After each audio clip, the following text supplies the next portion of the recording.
feeling, I'm man? doing good, man. How are you? Good to see you. It's been too long. What's going on? Yeah. Man? We got a chance to play a lot together. You know, the first time I heard you, I was leaving the dispensary lounge. Yeah. And Dave Loeb stopped me and he goes, Mike, you have to sit in with this kid right here. And I was like, no, I don't. He goes, yes, you do. So I said, okay. Okay, this is okay. It's okay. It's okay. It's okay. My phone went off. So check this out. I was worried it was going to be me. You know, I'm sorry. So Dave Loeb said, yes, you can. You got to sit in. So Jeff was playing bass. You know, Jeff Davis. Yeah. And sure enough, I sat in. You sang, I think it was My Baby, Don't Care for Clothes. Well, Yeah. anyway, man, I was a fan. So anyway, Patrick Hogan, you are a prodigy. How's everything going? How are you making through this time? It's going good, man. You know, I've been fortunate. I got the gig at Mayfair at Bellagio, and we've been open again since June, I believe. So I've been working 5 nights a week and doing a lot of writing on my own time, staying busy. I'm still in school, working on my master's now, so I've been staying off the streets, and you know. You know, it's been crazy because you know we always loved getting a chance to play with you, and a lot of times we were doing a lot of those little gigs that we picked up, and since the pandemic, those all ended, so we haven't had a chance to play. Yeah. We're really looking forward to playing, you know, today with you. It's gonna be. All the guys are excited about you being here, and so you're gonna sing a few tunes. I am, yeah. Tunes? Yeah. So how's this gonna work? Why not? You know, I figured now that I can do both, I should do both. I tell you what, I don't know if you noticed, but Rainmaker has been incredible here, man. Yes. You know, single-handedly, him and Mike over at my mother's house have been keeping music alive. Yeah, it's been wonderful. It's been yeah. amazing, and so they're all excited about you being here too. We have a whole new crew of guys here that are working video. Dave Taylor, and Yeah. we've got Donnie Whitbeck doing sound and the band, and then, like I said, we're all getting set up and getting ready to go. You have anything special you're gonna do this session? Well, I have this song that I'm rather fond of called All I Do Is Dream of You. It's real old. I think it dates back to the Roaring '20s. And most people know it because it's briefly in Singing in the Rain. Right. But I know it because it's on Sleep Warm, the Dean Martin record that Sinatra conducted for him. Oh, that's right. And I think the arrangements are Pete King. I believe he wrote great charts for the session, and it sounded beautiful. So it's a favorite song of mine, so we'll do it. This is going to be fun. Anyway, stay tuned. This is going to be exciting. Yeah, man. As well, hey, man, I love you, brother. Love you too, man. Good to be here. Here we go.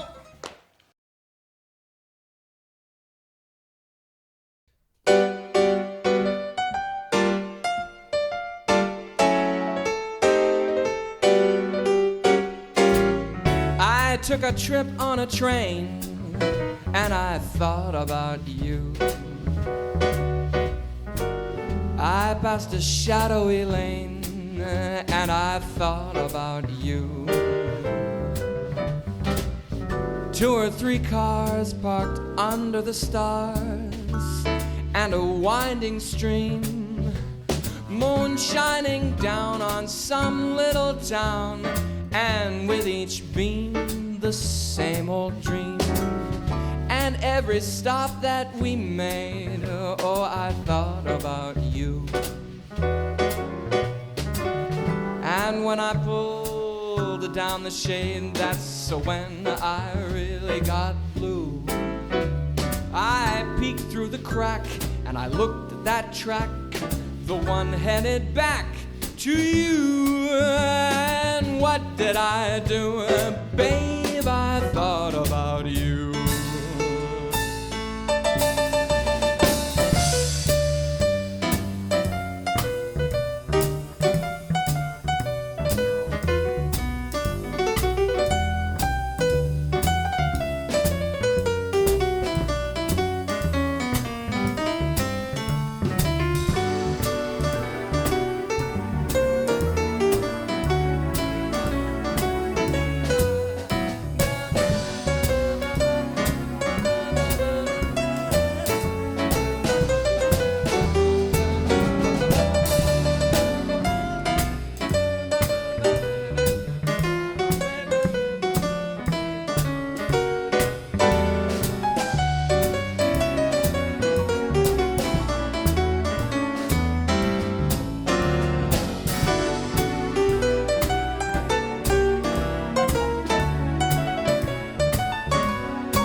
I passed the shadowy lane, oh, and I thought about you.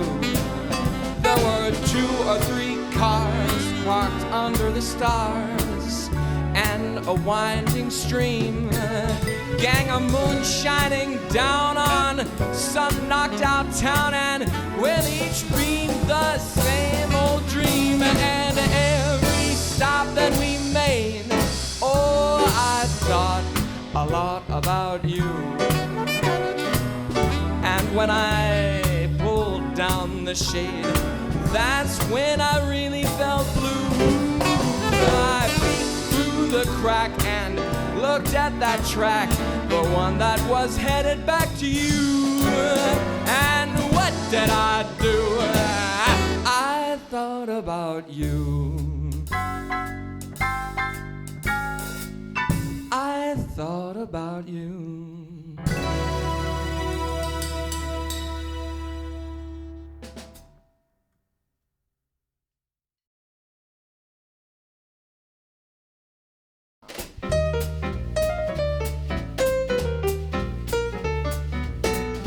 You do something to me, something that simply mystifies me. Tell me, why should it be you have the power to hypnotize me? Let me live neath your spell, do that voodoo that you do so well. 'Cause you do something to me that nobody else could do.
Something to me, something that simply mystifies me. Tell me, why should it be that you have the power to hypnotize me? Let me live neath that spell, I do the voodoo that you do so well. 'Cause you do something to me that nobody else could do. That nobody else could do.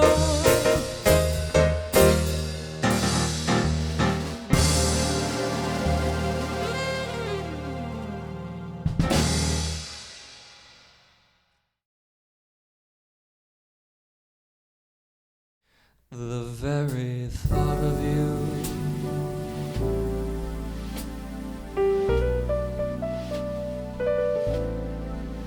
and I forget to do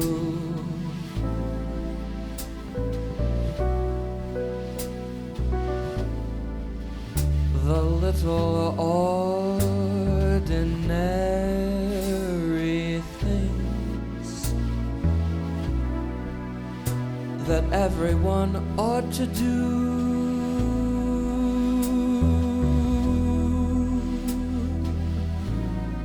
I'm living in a kind of daydream, and I'm happy as a king.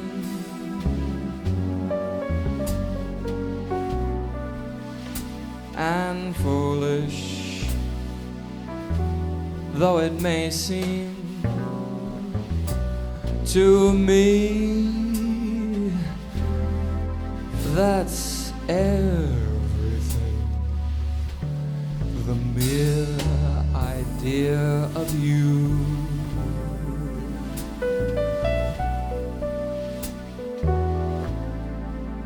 The longing here for you.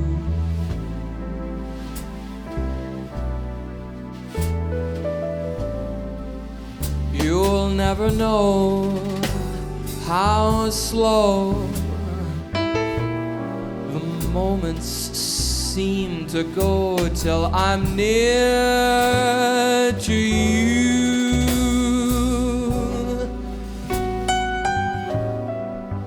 I see your face in every flower, and your eyes in stars above. It's just the thought of you, the very thought of you, my love.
idea of you.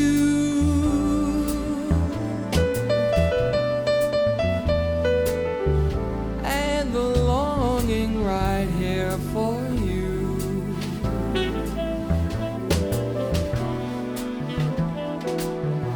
You're never gonna know how slow all the moments seem to go till I'm near to you.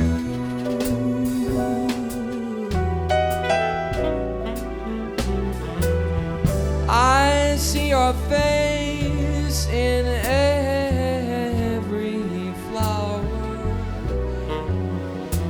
and your eyes in stars above.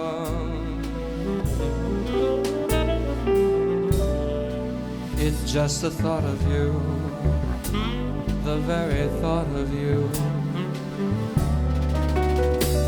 my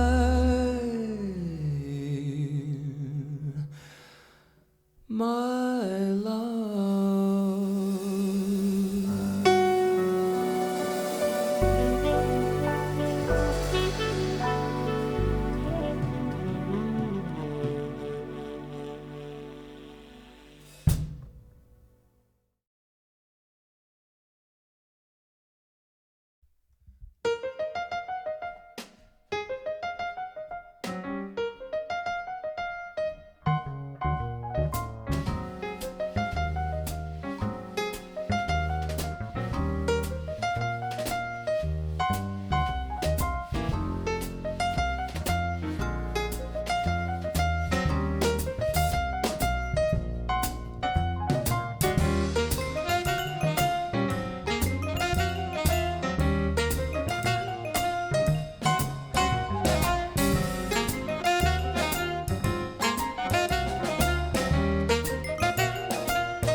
all I do is dream of you the whole night through.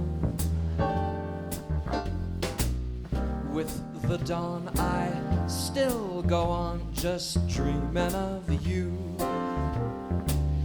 You are every thought, you're everything, you're every song I ever sing. Summer, winter, autumn and spring, and a world there more than 24 little hours in the day. They'd be spent in sweet content, just dreaming away. When those skies are gray and when they're blue, morning, noon, and nighttime too, all I do the whole day through is dream of you.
Hey, now all I do is dream of you the whole long night through. With the dawn I still go on just dreaming of you. You are every thought and you're everything. You are every song I ever sing. Summer, winter, autumn and spring, and weren't there more than 24 tiny little hours in the day? They'd be spent in sweet content, just dreaming away. When all them skies are gray and when they're blue, morning, noon, and night time too, all I do the whole day through is dream. All I do is dream of you.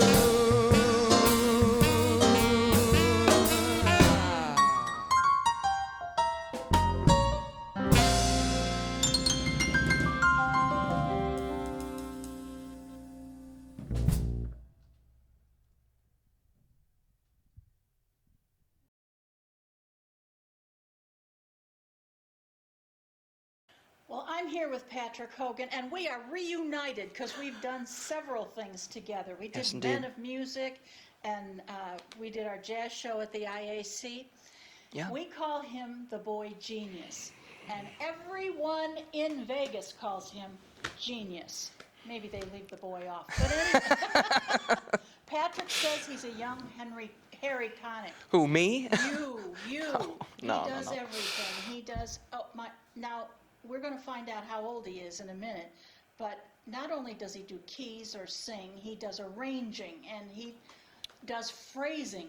You can't tell him from Frank Sinatra. He's amazing, and I'm so delighted you're here. I'm glad to be here. Of course, Tell me what age you were when you started being interested in music.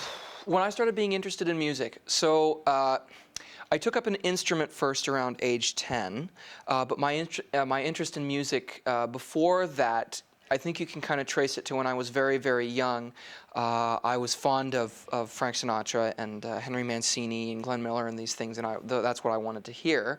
But it wasn't something where I picked up an instrument right away. And then age 10 comes along, and I was homeschooled, and I needed to take up an instrument as part of my curriculum. So my mom said, "Hey, you want to take piano lessons?" And I said, "Oh, sure, I'll take piano lessons." So did the teachers actually come into the house to teach you? No. I grew up most of my life in San Juan Bautista, California, and there's a town nearby, Hollister, California, and that's where they took me to my first teacher. Her name was Linda O'Haron, and I haven't talked to her in years, but she was my first teacher, and I think that she thought I was a bit of a weirdo because I was bringing in, Thelonious Monk fake books and things like that. Because once I took up an instrument, then in addition to the stuff that I had an ear for, like Sinatra and Mancini, now I had this appreciation for my father's straight-ahead jazz records, like Miles Davis and Red Garland and Win Kelly and all those, and Thelonious Monk and all those things. We went over to Hollister once a week, and that's how we did it. But even Frank Sinatra didn't know how to sing with the phrasing until he got a coach. You have that same type of phrasing. I mean, when music goes and then you stop singing and the music goes on and then you say a phrase. Yeah. Is so magical. Yeah, it's a jazz. It's basically taking jazz language and putting it into this sort of interesting traditional pop idiom. And Sinatra, it was part coaching, but also he got to a certain point in his career where he took his influences like Billie Holiday and other jazz singers and musicians and incorporated it into what he was doing and changed from being sort of like the ballad singer, frail little ballad singer, into being what we think of him as, holding onto the microphone. Yeah. But no, phrasing is the name of the game, especially since I don't really like to do scat singing because I feel like anything like that I can say by playing.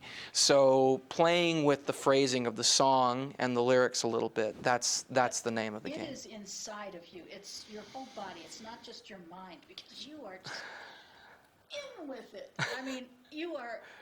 Well, anyway, so let's go from 10 years old to the Monterey Jazz Festival. Oh, yeah. How did that happen? Yeah, so the Monterey Jazz Festival education program.